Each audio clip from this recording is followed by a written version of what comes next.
et tous, bienvenue dans Lyon Politique, spéciale élection législative. Ce débat sera consacré aujourd'hui à la deuxième circonscription. J'accueille aujourd'hui à mes côtés Hubert Julien Laferrière, député sortant, élu LREM en 2017, mais candidat de la NUPES à ces élections en 2022. Bonjour. Et juste à ma gauche, Loïc Terren, vous êtes candidat, vous, ensemble, de la majorité présidentielle. Et puis à votre gauche, Raphaël Arnaud, vous êtes candidat citoyen de gauche, soutenu notamment par le nouveau parti anticapitaliste. Alors ce sera un débat en 4 parties. On va commencer par faire le bilan du député sortant, Hubert Julien Laferrière, ici présent. On parlera du nouveau gouvernement avec la nomination de Damien Abad et de Pape Ndiaye. Et puis on finira sur la loi pouvoir d'achat. On commence, comme on le fait dans ces débats, quand nous avons la chance d'avoir un député sortant, par son bilan. Le tirage au sort a décidé que c'était vous, Raphaël Arnaud, qui débuteriez ce bilan. Tout à fait. Bon, il y en a des choses à dire sur ce bilan. Déjà, c'est le grand écart. Parce que voilà, on voit bien, on arrive à passer d'une majorité présidentielle profondément libérale à aujourd'hui comme représentant d'une gauche soi-disant de rupture avec ses politiques libérales. En fait, en travaillant un peu sur le sujet, je me suis rendu compte que mon histoire politique et ma trajectoire politique est liée à la vôtre. Dans le sens où, lorsque moi je me suis engagé en politique, fortement, notamment en 2016, pendant la loi travail, contre cette réforme libérale qui s'est attaquée au Code du travail, au démantèlement du Code du travail, qui nous a fragilisés toutes et tous. Encore aujourd'hui, on en fait les frais. Lorsqu'on s'est mobilisé avec nos camarades syndicalistes, associatifs, dans la rue, avec des grèves, pour combattre cette loi, vous étiez déjà dans une majorité de gauche, avec Gérard Collomb, qui défendait ce projet-là, ce projet de loi, notamment sous Hollande. On était déjà dans un cycle de réforme libérale, de cette gauche qui trahit les classes populaires et qui trahit tout ce qui a défendu au cours de son histoire la gauche. Ensuite, en 2018, vous avez voté à l'Assemblée, du coup, une fois élu en tant que représentant de cette ère macroniste, vous avez voté la concurrence du rail. La concurrence du rail, encore une fois, moi j'étais dans la rue avec nos camarades cheminots pour combattre cette idée qu'on casse le service public en France, qu'on ouvre à la concurrence privée qui finalement ne mène qu'à une chose, c'est-à-dire la précarisation des statuts des gens qui rentrent à la SNCF, des cheminots, des conditions de travail et évidemment le fait que le service public est détruit et donc petit à petit on ferme des guichets comme par exemple à la Croix-Rousse où nous avons mené une lutte, encore une fois avec nos camarades, contre le dernier guichet sur la Croix-Rousse de la SNCF. Vous menez la lutte aussi. La loi asile-immigration aussi que vous avez votée. La loi asile-immigration qui fragilise encore une fois le statut déjà immensément inquiétant pour les sans-papiers. Et nous étions d'ailleurs dans l'ouverture du collège Maurice Sèvres, encore une fois avec des camarades. Nous avons participé à l'ouverture de ce collège en soutien aux personnes sans-papiers qui étaient dans la rue, notamment des mineurs. Vous avez participé à voter une loi qui les précarise encore plus et qui durcit les conditions d'accueil et qui raccourcit les délais qui font qu'ils sont de plus en plus facilement expulsables. Février 2018, vous votez la loi CETA, donc le traité de libre-échange entre la France et le Canada, qui est une loi profondément libérale, puisqu'elle met en concurrence des paysans français et des paysans canadiens, ce qui pourrait provoquer potentiellement une perte de milliers d'emplois agricoles en France. Aussi sur les questions écologiques, puisque là, aujourd'hui, vous vous présentez comme un candidat écologiste, c'est une catastrophe, puisque nous, si on a le principe de précaution en France sur la question des OGM, au Canada, ils s'en fichent. Et avec ce traité de libre-échange, ça saute. C'est-à-dire qu'on pourra importer des poulets OGM tranquillement en France, comme si de rien n'était. Sur les transports, alors là, c'est jackpot. Nous, avec la planification écologique, on préconise le circuit court, c'est-à-dire le local. Alors là, traité de libre-échange avec le Canada, vous imaginez bien, avec les avions, etc. C'est pas le top pour l'empreinte écologique qu'on va laisser derrière. Je vous propose de ne pas faire trop long, comme ça on aura le temps d'échanger. J'essaie de le clôturer quand même, c'est important. L'AFI propose un référendum pour aller contre le CETA. Vous avez l'opportunité de vous rattraper, comme là vous essayez de le faire aujourd'hui en vous présentant comme candidat NUPES. Vous votez contre l'idée d'un référendum qui pourrait aller à l'encontre de cette loi. Toute ma vie, moi j'ai lutté. C'est une courte vie pour l'instant parce que j'ai 27 ans. En tout cas, toute ma vie, j'ai lutté contre ces réformes. Depuis mon plus jeune âge, depuis 15 ans, j'étais déjà dans la rue contre, sous Sarkozy, la réforme des retraites en 2010. C'est mon histoire politique. Et j'ai lutté contre des gens comme vous qui votent ces lois-là. Vous savez, c'est d'un côté une immense fierté de me retrouver face à vous, parce que j'ai trop peu l'occasion de me retrouver face à des gens qui ont voté ces lois-là, contre lesquelles j'ai lutté avec mes camarades dans la rue. Mais vous savez, j'ai aussi de la rage, parce qu'aujourd'hui, vous vous présentez comme le représentant de cette gauche de rupture que nous sommes, et c'est pas dans votre ADN politique, puisque vous avez toujours vous êtes toujours battu pour ces lois libérales, vous avez toujours défendu ces lois libérales, et vous allez le faire encore, et je suis sûr que vous n'allez pas appliquer ce programme comme on vous les a confiés. Voilà. Alors, avant que Hubert Julien Laferrière vous réponde, Loïc Terren, le bilan des députés sortants. Oui, bonjour, déjà merci beaucoup pour l'invitation. Écoutez, moi je pense que le bilan du député sortant, il est à ma gauche, c'est Raphaël Arnaud, et puis c'est aussi la configuration de cette élection avec énormément de candidatures à gauche qui montrent que finalement la candidature d'union à gauche est finalement la candidature de division. Je pense que le bilan du député sortant, il n'est pas clair sur bon nombre de points et il est à mon sens en décalage avec les préoccupations des Lyonnaises et des Lyonnais. J'estime pour ma part que je défends un projet qui est clair, un projet qui est cohérent. Le vrai clivage, peut-être sans doute qu'il est entre Raphaël Arnaud. Enfin, prenez pas trop la confiance, parce que si monsieur a une once de culpabilité, vous voulez aller encore plus loin dans le carnage, c'est-à-dire reprendre sur 5 ans. Non, donc, mais doucement, prenez pas trop la confiance non plus. Non, je prends pas la confiance, je suis très humble, monsieur Arnaud, mais en tous les cas, je crois que le clivage entre vous et moi, il est assez clair.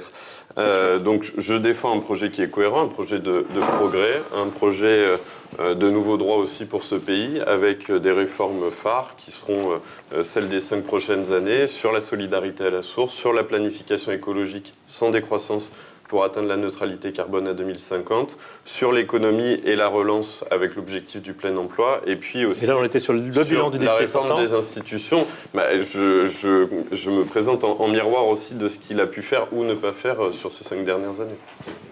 Hubert Julien Laferrière. Alors, c'est vrai qu'on a été nombreux, venant de la gauche, parce que moi, mon histoire, c'est la gauche depuis 30 ans, depuis que j'étais syndicaliste UNEF à Lyon 3, quand l'extrême droite menaçait l'université.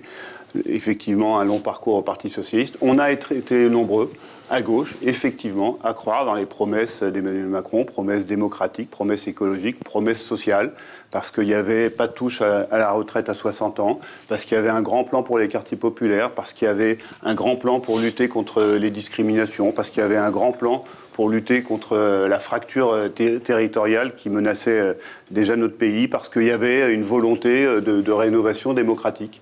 Et on a effectivement vite déchanté. On a vite déchanté et on était une trentaine de députés de la majorité venant de la gauche en se disant mais qu'est-ce qui se passe ? On ne peut pas continuer à cautionner ça. Mais quand vous êtes dans la majorité et que vous commencez à déchanter, eh ben, vous vous dites, bon, si on sort, les institutions de la Ve République font qu'aujourd'hui, en fait, si on est dans l'opposition, on s'oppose, on peut prendre des postures, mais on ne sert à rien.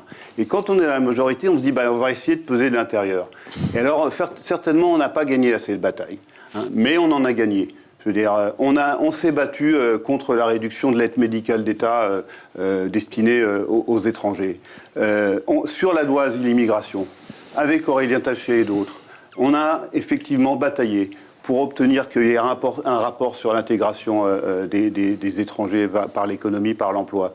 On a bataillé pour qu'effectivement il n'y ait pas une réduction des délais de recours. On a bataillé pour que des moyens soient mis pour que les délais d'obtention de l'asile soient réduits. On a obtenu des victoires. Et quand vous êtes dans la majorité et que vous bataillez avec le ministre, avec des cabinets, et que vous obtenez des choses, et ben vous vous dites, bon, ok, on va la voter. Alors, j'aurais pu m'abstenir, c'est vrai, mais on a obtenu ces victoires-là.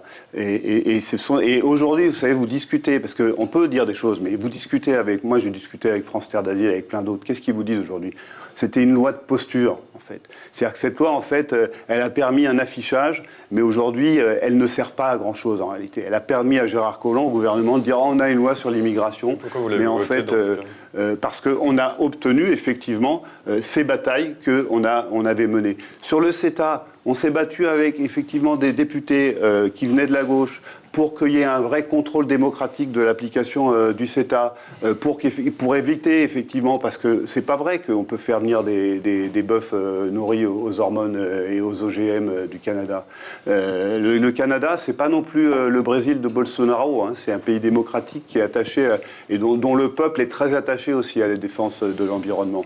Alors effectivement, aujourd'hui, on est conscient que le libre-échange, c'est plus de d'empreinte carbone et que c'est pas bon pour l'environnement.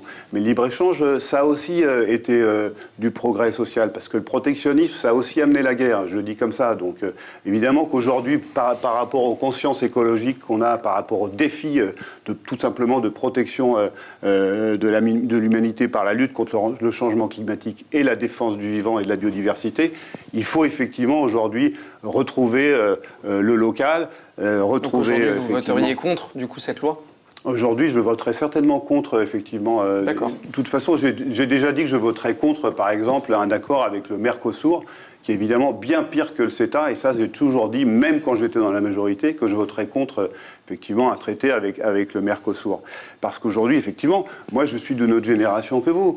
On nous avait appris que le protectionnisme avait amené à la guerre et que le libre-échange, c'était aussi une façon y compris d'aider les pays les plus pauvres à se développer. Aujourd'hui, on est effectivement dans d'autres logiciels auxquels il faut m'adapter et s'adapter. Et je ne dis pas que j'ai pas appris beaucoup de choses dans mon mandat de parlementaire. Ah bah, en 3 ans, 4 ans dans la majorité, on a gagné des batailles. Vous en avez appris. Et effectivement, on s'est dit, à un moment, là, on ne tient plus, on s'en va.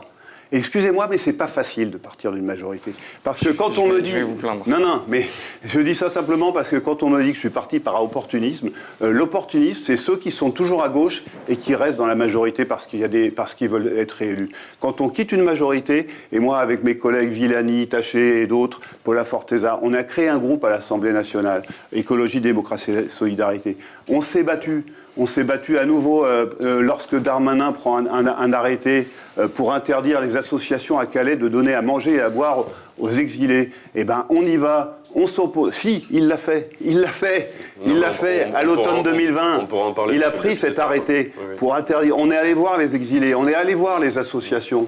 On a dénoncé ces arrêtés. On va d'ailleurs permettre à Loïc Perren de répondre, parce qu'il est assez en retard. En 2017, ça ne vous embêtait pas, par contre. Et je pourrais dire la bataille qu'on a menée contre le retour des néonicotinoïdes, poison, tueurs d'abeilles, peut-être menace sur la santé humaine, que le gouvernement Hollande, avec Barbara Pompili comme ministre, avait interdit, et qu'on réintroduit en septembre 2020. On a mené la bataille à l'Assemblée. Je ne suis pas parfait. J'étais certainement très naïf en croyant aux promesses de Macron en 2017. Ah là, c'est un vrai manque de discernement quand même. Et moi, ça me fait peur pour la suite. C'est-à-dire que si vous n'arriviez pas à avoir les 3 grammes de Macron... Non, manque de discernement, les 3 quarts du PS. Je vous avoue que je ne suis pas du PS. Et c'est justement contre cette gauche qui a trahi pendant des années que je me bats aussi. Donc c'est quand même franchement un manque de discernement. C'est un vrai manque de discernement. Si vous n'arriviez pas à voir que le programme de Macron, et au bout de quelques mois, vous n'arriviez pas à voir la trajectoire que ça allait prendre, vous êtes resté quand même plus de 3 ans dans cette majorité. Je vous dis parce qu'on cherche... Vous dites que vous avez déchanté... Moins de 3 ans. 2 ans et demi. Vous êtes resté pas loin quand même de la majorité, même après 3 ans. Je vous dis qu'on avait créé un groupe à l'intérieur de la majorité. C'est un vrai manque de discernement, et moi ça me fait peur sur la suite. J'imagine en plus vous êtes conseillé par des gens depuis longtemps en politique, etc. Ça me fait peur pour la suite. C'est-à-dire que là aujourd'hui vous êtes candidat, vous n'arrivez même pas à voir que la politique de Macron va être libérale. Je pense que monsieur dira pas le contraire. Que la politique de Macron va être libérale. Vous n'y arrivez, vous n'arrivez pas à voir. Vous n'avez pas ce discernement. Ça me fait peur pour la suite. Voilà, c'est tout. C'est souvent le cas, effectivement. Le problème à gauche, c'est qu'on a des débats et puis que les gens qui représentent la droite ou le centre, la majorité, ils sont royal au bar parce qu'effectivement, vous inquiétez pas, moi je vous attaque sur le fait. Je vous attaque sur le fait que vous ayez défendu Macron. Donc vous imaginez bien que je ne vais pas défendre M. Perren. Et on va laisser Loïc Perren répondre. Je pourrais vous donner d'autres batailles qu'on a menées, y compris dans la majorité, contre l'interdiction des frais d'inscription, l'augmentation des frais d'inscription pour les étrangers. Mais les batailles qu'on a menées, depuis qu'on a quitté la majorité et qu'on a créé ce groupe à l'Assemblée, elles sont nombreuses. Pour un revenu universel pour les étudiants, j'ai parlé de la bataille contre les pesticides que Macron avait promis d'interdire. On va laisser Loïc Perren répondre parce que là, il a pris beaucoup de retard. Également. Loïc Perren, vous vouliez revenir sur ce bilan ? Je ne pensais pas être d'accord avec Raphaël Arnaud, mais c'est vrai qu'il y a quand même un certain nombre d'incohérences. Moi, je m'y attendais. Écoutez, on n'est pas d'accord. Comme quoi, on peut chacun être surpris. Moi, ce qui me perturbe, c'est les incohérences que le député sortant affiche sur la question du projet de loi immigration. Vous pouvez dire que vous avez obtenu des avancées. Alors, moi, il se trouve que je n'étais pas député à ce moment-là, donc je n'avais pas l'occasion de voter la loi, mais j'étais collaborateur parlementaire. Et avec Olivier Véran, on avait notamment porté la question du délit de solidarité et des réfugiés climatiques. je ne vous ai pas particulièrement entendu à ce moment-là sur ces questions-là. Et ce que je vois, en tout cas dans votre bilan, c'est que vous avez voté cette loi dans son entièreté, à la fois sur les questions d'intégration et sur les questions de réduction des délais d'instruction. Donc c'est bien quand même que vous reconnaissez que cette loi était bonne. Avec Aurélien Taché, on s'est battu. Oui, sur les questions d'intégration. Mais ça vous a pas empêché de voter la loi. Oui, parce qu'on a obtenu notamment l'obligation dans la loi d'un rapport qui était confié à lui-même sur l'intégration des étrangers. Si on ne votait pas la loi, il n'y avait pas ce rapport. Oui. Si on ne votait pas la loi, il n'y avait pas les augmentations de moyens qu'on avait obtenues pour réduire les délais d'obtention du droit d'asile. C'est pas un rapport qui débouche sur des augmentations de moyens, monsieur le député. Si. Non, je parle de la loi. Je parle de la loi. On a obtenu les augmentations de moyens. Mais quand vous bataillez, vous obtenez des concessions importantes, effectivement, vous votez. Voilà. Oui, parce que vous avez obtenu des victoires. Et vous l'auriez voté aussi également la loi. Moi, je l'aurais voté. Voilà, donc dites pas qu'on est d'accord, parce que moi, je viens de dire justement que je Non, j'étais d'accord sur les incohérences. Ne vous inquiétez pas. Non, mais là, tout le monde en a bien conscience que monsieur est incohérent. Quand sur le glyphosate, on n'obtient pas effectivement satisfaction, alors que Macron avait promis la fin des pesticides, et là, on vote contre. En l'occurrence, on vote l'amendement qui interdit les pesticides. On travaille à l'échelle européenne, mais enfin, c'est vous qui étiez député à l'époque. En tout cas, c'est en contradiction avec les est-ce que vous voulez dire une dernière chose, vous êtes en retard, et on va changer de thématique. Ce qui me dérange, c'est que vous n'avez pas marqué la rupture avec la majorité au moment du projet de loi immigration, vous l'avez marqué au moment d'une élection, au moment des élections municipales, au moment où l'on sentait que les écoles... Non, c'est faux. Excusez-moi. C'est faux. La rupture, c'est sur le projet retraite, au moment de l'utilisation du 49.3. On pourrait regarder les dates si vous voulez. On regarde les dates. Vous n'avez pas non plus marqué la rupture au moment des nouvelles lois de travail ou de la réforme de l'apprentissage. Vous l'avez fait quand on a engagé... Je vais vous dire pourquoi. Quand on a engagé le quoi qu'il en coûte pour protéger nos salariés et nos entreprises. C'est une chose cette rupture-là, – excusez-moi bien, mais elle est opportuniste à mon sens. Je suis désolé de le dire comme ça. Vous n'avez pas marqué la rupture sur un clivage clair qui aurait pu être entre la gauche et la majorité présidentielle. Si. Allez, je vous propose de vous redonner la parole, Hubert Julien Laferrière, pour avancer dans le débat. Je redis ce que j'ai dit, on se bat de l'intérieur, et à un moment, on dit « je n'ai plus rien à faire ici ». En l'occurrence, sur la réforme des retraites, qui d'ailleurs, certains éléments étaient redistributifs. Quand il y avait la discussion avec les syndicats, il y avait effectivement des choses pour les agriculteurs qui aujourd'hui ont parfois 400 € de retraite. Donc il y avait quelque chose de très bien qui faisait qu'ils allaient avoir au moins 1 000 € de retraite. Pour les femmes également, c'était plus redistributif. Donc on regardait ce qui se passait. Et un jour, le Premier ministre met le coup près, il annonce l'âge pivot, paf, on augmente l'âge de départ à la retraite. Il fout tout le monde dans la rue, il compromet toute la réforme et toute la discussion pour finir par le 49.3. C'est ça qui m'a fait partir. Et la concordance avec les élections municipales et métropolitaines, elle n'a rien à voir, parce que dès le début de cette on a compris les éléments de ce débat, je vous propose qu'on avance. C'était automne 2020. On a déjà pris un grand temps sur cette première partie. Je souhaitais qu'on parle du nouveau gouvernement, avec 2 nominations qui font beaucoup parler depuis le début de la semaine. La première, c'est évidemment Damien Abad, avec les 2 accusations de violence sexuelle et même de viol dont il fait l'objet, même si l'une a été classée sans suite. Est-ce qu'il peut rester au gouvernement, Hubert Julien Laferrière ? Moi, je pense qu'il devrait se retirer. Mais d'abord, je pense à toutes les femmes. Toutes les femmes qui subissent effectivement les violences sexuelles et sexuistes et dont la parole ne peut plus être ignorée. D'abord, il n'aurait pas dû être nommé, puisqu'on sait aujourd'hui qu'il y avait des signalements, et on sait même que le gouvernement était au courant avant même que Mediapart sorte son article. Mais le problème aujourd'hui, c'est qu'on va nous dire oui, mais les plaintes, effectivement, ont été classées sans suite. Mais c'est une époque où, effectivement, on sait que, je crois que c'était le rapport de l'association Nous Toutes qui dit 66% des femmes estiment que leurs plaintes ont été mal traitées, mal comprises par les commissariats. Et puis aujourd'hui, vous aviez à l'époque, c'est peut-être encore le cas aujourd'hui, que 15% des femmes qui se rendent au commissariat. Donc oui, il y a la présomption d'innocence, mais oui, moi j'ai envie de croire ces femmes qui parlent, qui se confient, surtout lorsque les témoignages de 2 femmes sont concordantes et que les témoignages sont étayés. Donc il faut en tirer les leçons. Moi je crois que Damien Abad doit se retirer du gouvernement, tout simplement, lorsque les accusations aussi graves sont telles qu'on les entend aujourd'hui et qu'elles sont étayées et qu'elles sont concordantes entre 2 témoignages de femmes qui ne se connaissaient pas. Loïc Terren. Un premier point sur cette affaire qui est grave.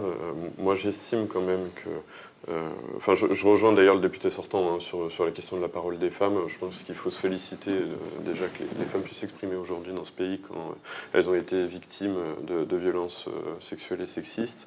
Et sur les 5 dernières années, d'ailleurs le député sortant a voté certaines de ces lois, on a renforcé la possibilité pour ces femmes, je le dis sans polémique, non, mais on a renforcé la possibilité, les moyens qui étaient dédiés aux femmes qui étaient victimes, et puis pour les femmes qui voulaient parler, la possibilité d'aller facilement parler dans les commissariats. Et on le sait, on a aujourd'hui une augmentation de plaintes par rapport au quinquennat précédent.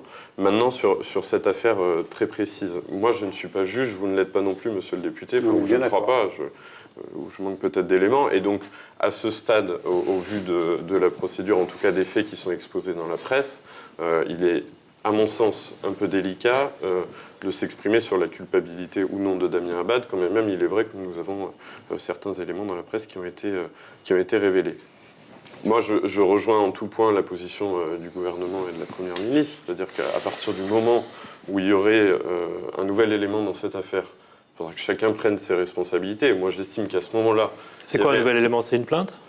Ah bah écoutez, oui, potentiellement. Oui, bien sûr. Il y a une première plainte, comme vous l'avez dit, qui a été classée sans suite. S'il y avait une nouvelle plainte qui était déposée et que la culpabilité de Damien Abad était potentiellement mise en avant, il faudrait que chacun prenne ses responsabilités et qu'il puisse y avoir, je pense, un retrait du ministre. Mais pour l'instant, à ce stade, nous n'en sommes pas là.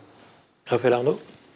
Alors, effectivement, j'étais plutôt d'accord avec monsieur Laferrière sur cette question, parce que c'est quelque chose qui a touché tout le quinquennat, mais pas pour des bonnes raisons.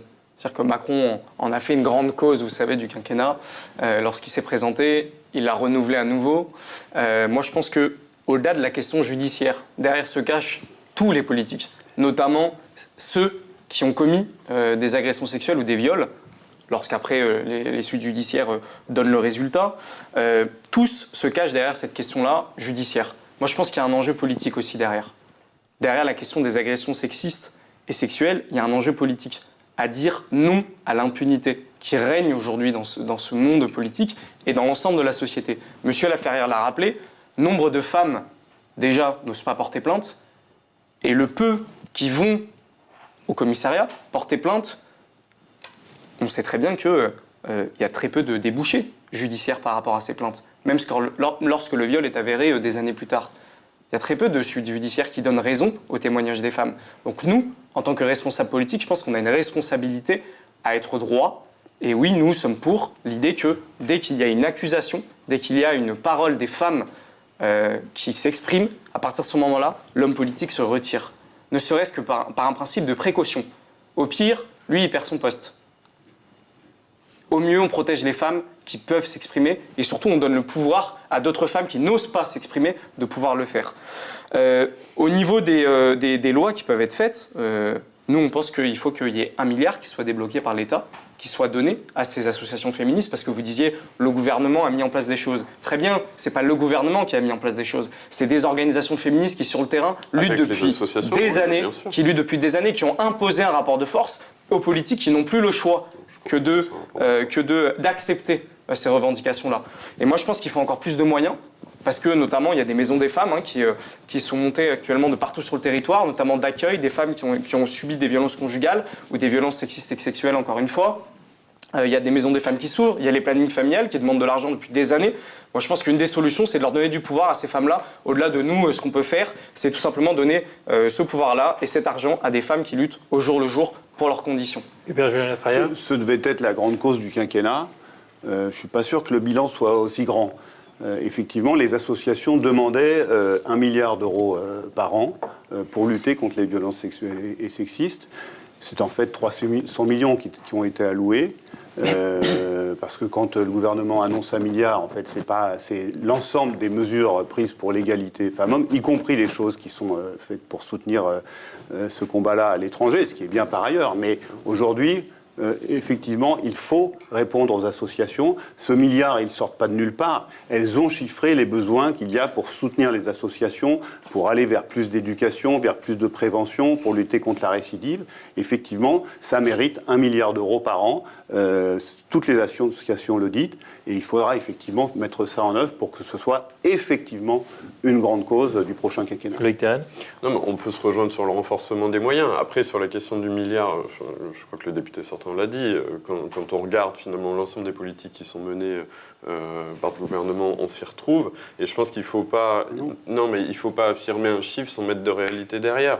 Moi, ce que je vois, c'est qu'on a mis en place les bracelets anti-rapprochement et qu'il faut continuer leur déploiement. Ce que je vois, c'est qu'on a mis des moyens pour accueillir les femmes qui étaient victimes dans les commissariats pour qu'elles puissent s'exprimer plus facilement, pour que nos policiers et nos forces de l'ordre soient formés sur ces enjeux-là. Ce que je vois, comme le citait Raphaël Arnaud, c'est qu'il y a des initiatives associatives qui émergent et qui sont soutenues par l'État et par les collectivités.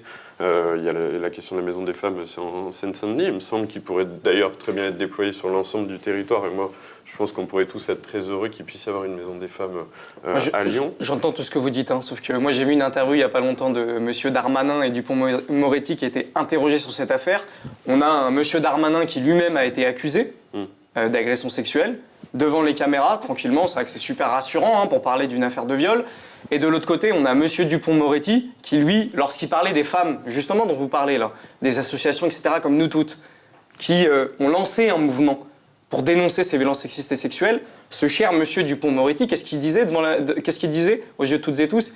Il est traité de folasse, ces féministes qui dénoncent les violences sexistes et sexuelles. Donc venez pas nous faire croire que ça va être la grande cause du quinquennat, et notamment de ce gouvernement. J'ai pas vu ces citations-là, je vérifierai ce que vous dites. En tous les cas, vous n'avez pas Gérald Darmanin en face de vous, vous avez Loïc Théraine. Et moi, je vous dis que... N'empêche que vous défendez ce quinquennat, et il est toujours là, et il va être toujours là. Si demain je deviens député, je ferai en sorte que ces moyens soient renforcés et que la parole des femmes puisse encore être plus entendue dans ce pays. Il faut lire le rapport Nous Toutes, de l'association Nous Toutes avec Caroline Dehaas, parce que c'est un rapport remarquable et qui permet effectivement de voir les mesures qu'il faut prendre pour l'avenir pour éviter ces drames. Plutôt que les traités de folasse. Je vous propose qu'on avance sur le débat. Autre nomination qui a beaucoup fait parler, c'est celle du ministre de l'Éducation, Pap Ndiaye. Alors l'extrême droite dénonce l'arrivée d'un indigéniste à l'Éducation nationale, mais c'est plutôt une nomination qui a fait parler de manière plutôt positive du côté des enseignants, où il semble susciter un vrai espoir.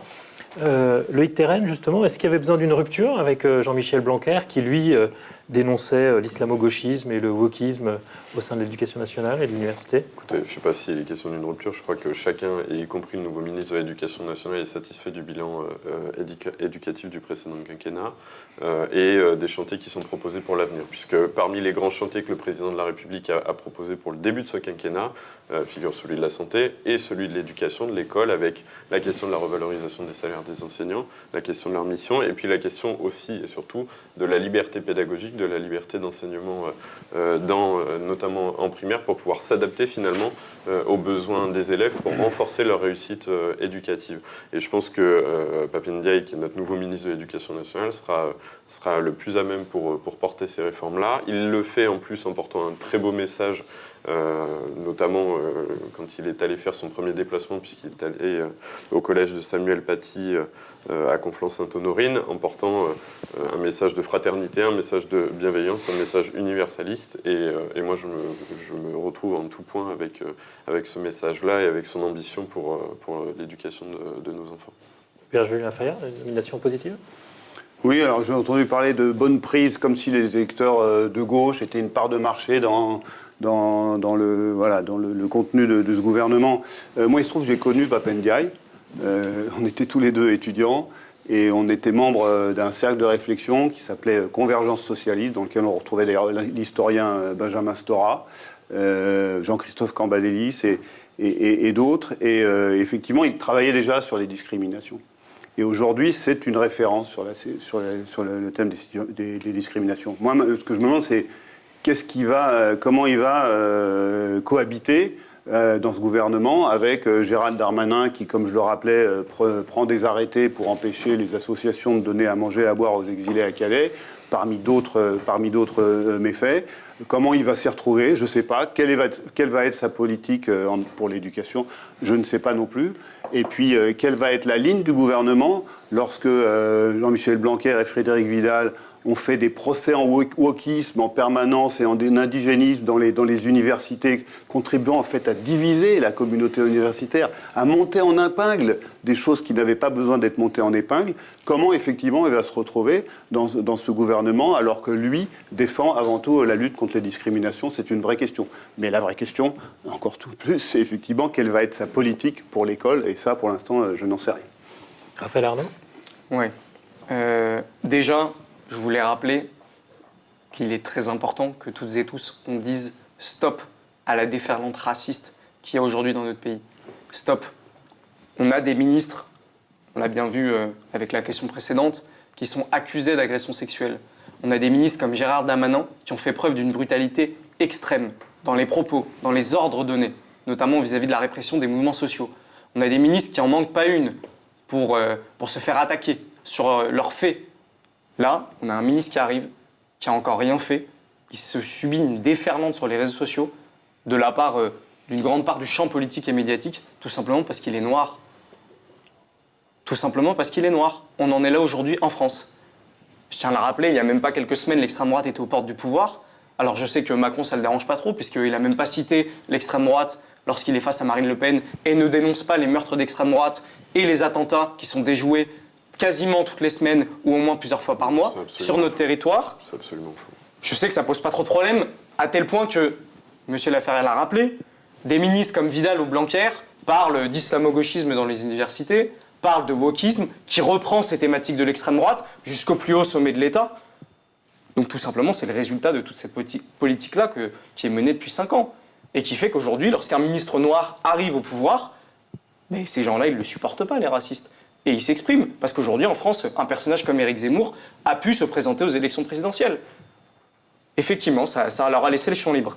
Ensuite, qu'on ne se mente pas, ce ministre, il ne va pas faire, avec une baguette magique, changer totalement la direction qu'a entrepris le gouvernement. La preuve, il s'est vu imposer comme directeur de cabinet M. Jean-Marc Huard, qui était un fidèle de Jean-Michel Blanquer.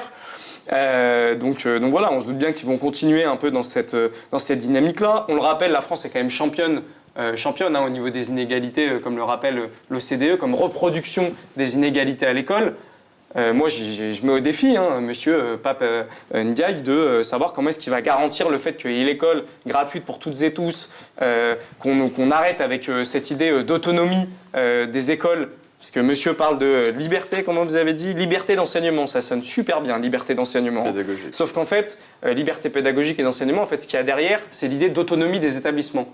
Lorsqu'on parle d'autonomie des établissements, ça veut tout simplement dire l'idée que dans les territoires de seconde zone, on va les appeler comme ça, parce qu'aujourd'hui c'est le cas, il y a des écoles avec qui il y a beaucoup de moyens, d'autres où il y en a moins, et cet écart va se creuser. Les écoles qui ont moins de moyens vont petit à petit s'enfoncer en plus en plus d'inégalités, et les écoles qui ont plus de moyens vont petit à petit, notamment avec la réforme du bac, avec l'idée que voilà, il y a plus de...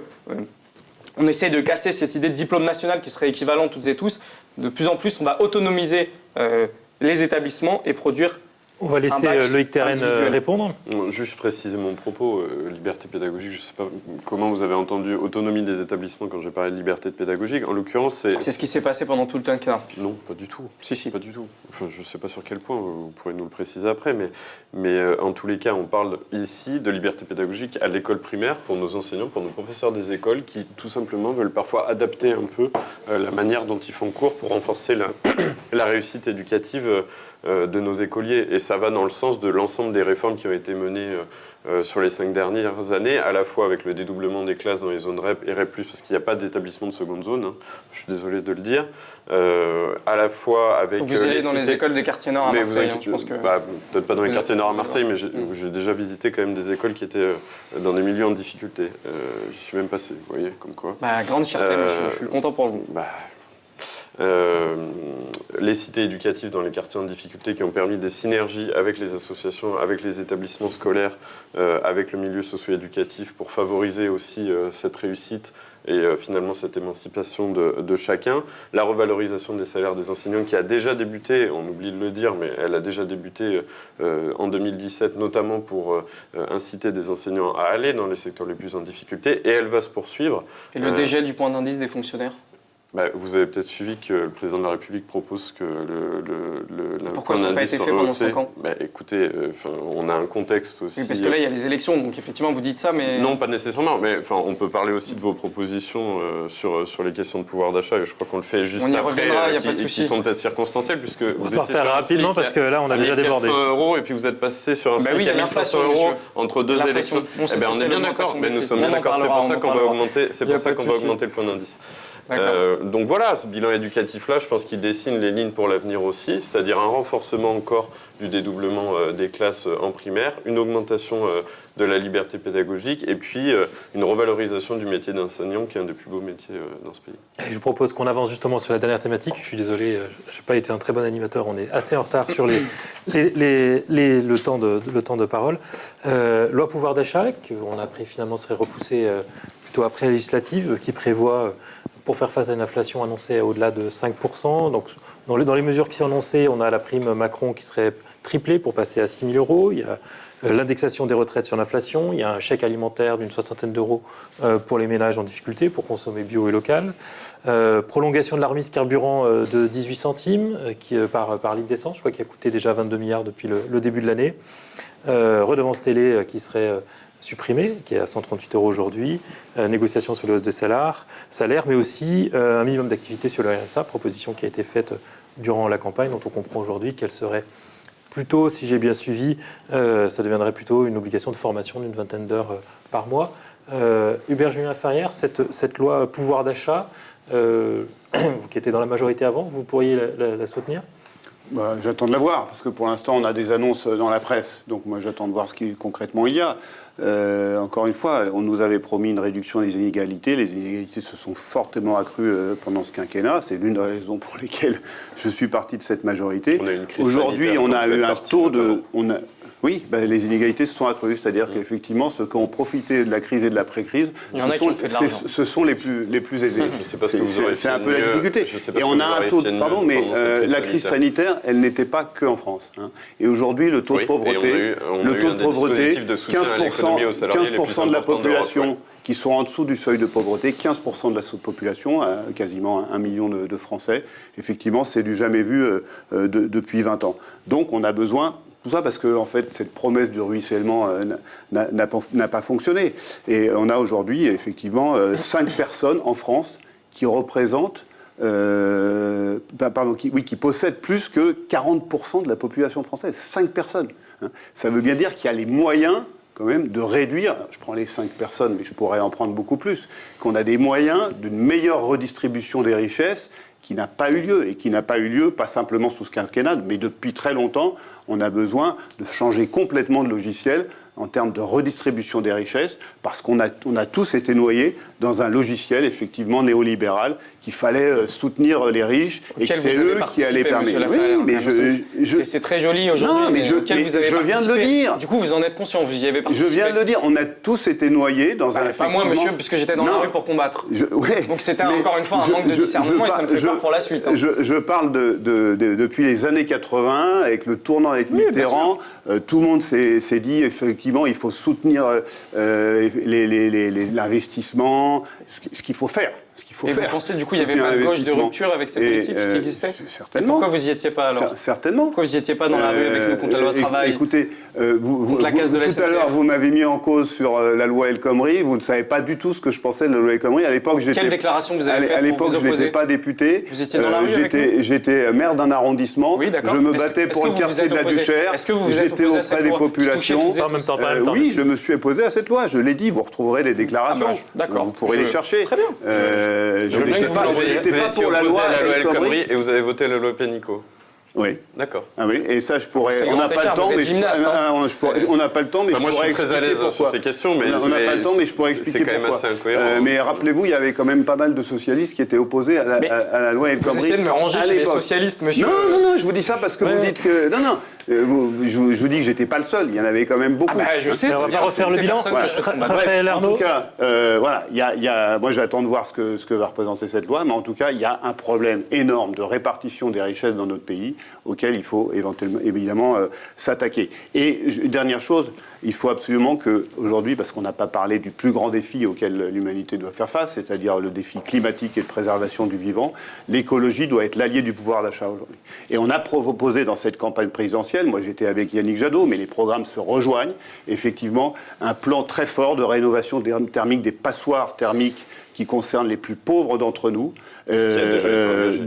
Oui, alors par contre, ma prime rénov, ça marche pas du tout. On n'a pas le temps. Ah bon, on n'a pas le temps. Bloquer le prix de l'essence, par exemple, c'est bon pour le climat. Le blocage des prix, ça marche en Espagne et au Portugal parce que ça a été négocié avec l'Union européenne. Pourquoi pas pour la France? Mais en tout cas, on peut avoir un 13e mois écolo, c'est-à-dire allier accroissance du pouvoir d'achat et protection du climat par des mesures de rénovation thermique, de baisse de la TVA sur les produits bio. Ça n'a rien à voir. Ah bon? Ça n'a rien à voir. Alors là, pardon, mais on n'a pas le temps d'en aller là. Je vois pas le rapport du tout. D'accord. Moi, je vois le rapport entre ce que vous défendiez pendant la présidentielle et ce que vous défendez là aujourd'hui. C'est-à-dire faire de la rénovation thermique, ça veut dire. Non, vous avez parlé de croissance, donc c'est pour ça, ça m'étonne. Non, j'ai pas parlé de croissance. Je croyais que dans vos revirements, vous étiez devenu décroissant. J'ai parlé de rénovation thermique et de baisse de TVA sur les produits bio et autres. Et vous l'avez peut-être oublié, mais vous avez voté les premiers budgets pour renforcer la rénovation énergétique des bâtiments. Ce que je veux dire, c'est que évidemment, je les ai votés. Sauf que je vois bien le résultat aujourd'hui qui ne marche pas. Donc il faut. Et Loïc Terren, on va vous laisser défendre la loi parce que vous êtes très en retard. Pour avoir un 13e mois, mais qui soit un 13e mois écolo, c'est-à-dire un 3e mois pour les salariés. Il faut que je rééquilibre les temps de parole avant la fin de l'émission. Effectivement, la sélection du climat. C'est Loïc Terren qui est le plus en retard. Je vous laisse défendre cette loi.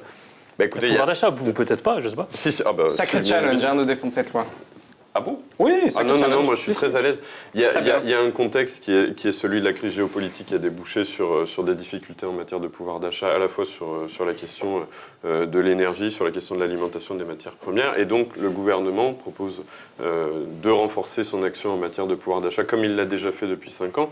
Et le député sortant a voté certaines de ces mesures, à la fois sur la suppression de la taxe d'habitation, à la fois sur la prime Macron qui permet d'avoir un 13e mois pour des personnes qui sont au SMIC, à la fois aussi sur la réduction des impôts sur le revenu. Voilà, ça c'est un bilan en matière de pouvoir d'achat. Quand les choses sont bonnes et insuffisantes, on les vote. Pardon, c'est normal. Mais je m'en satisfais, mais nous sommes d'accord.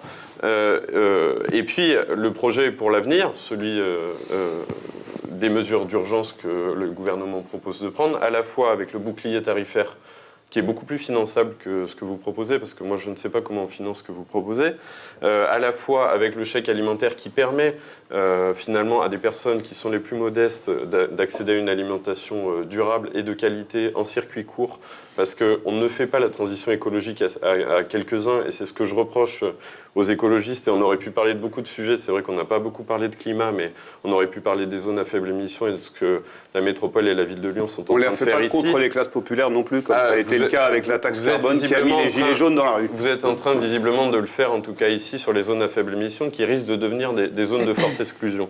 Mais on pourrait en parler beaucoup plus longtemps. Et puis, comme vous l'avez dit, le triplement de la prime Macron pour s'assurer finalement toujours que le salaire net et le salaire brut s'alignent et que le pouvoir d'achat soit renforcé lorsque l'on travaille pour l'ensemble de nos concitoyens. Raphaël Arnaud, très rapidement. Oui. Déjà, pour revenir un peu à la genèse de cette loi, le terme pouvoir d'achat me dérange profondément.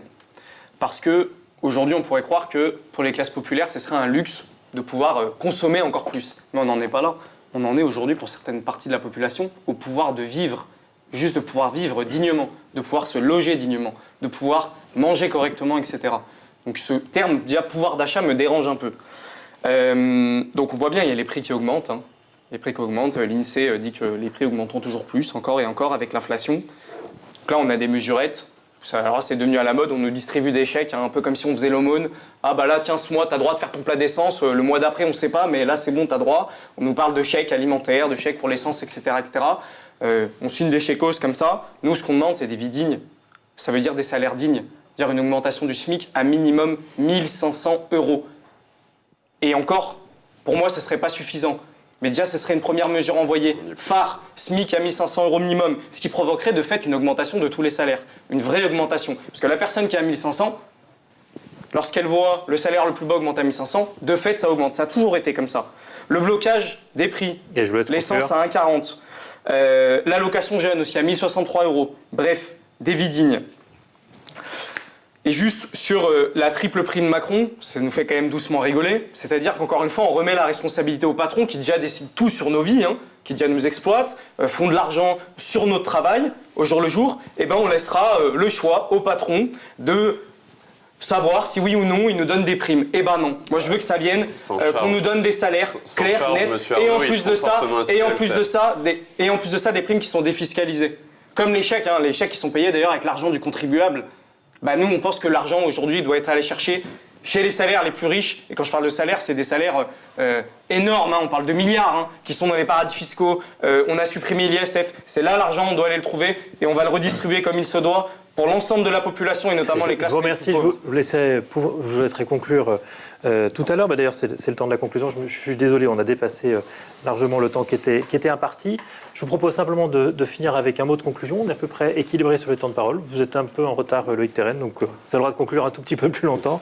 On a tiré au sort tout à l'heure, c'est vous, Raphaël Arnaud, qui conclut ce débat. Est-ce qu'on doit regarder quelque part non, comme vous voulez. Okay. Les caméras sont là si vous voulez les regarder. Très bien. On va regarder les caméras. En 1 minute, s'il vous plaît. Durant cette élection présidentielle, on a vécu une séquence très particulière, notamment très chargée en émotions.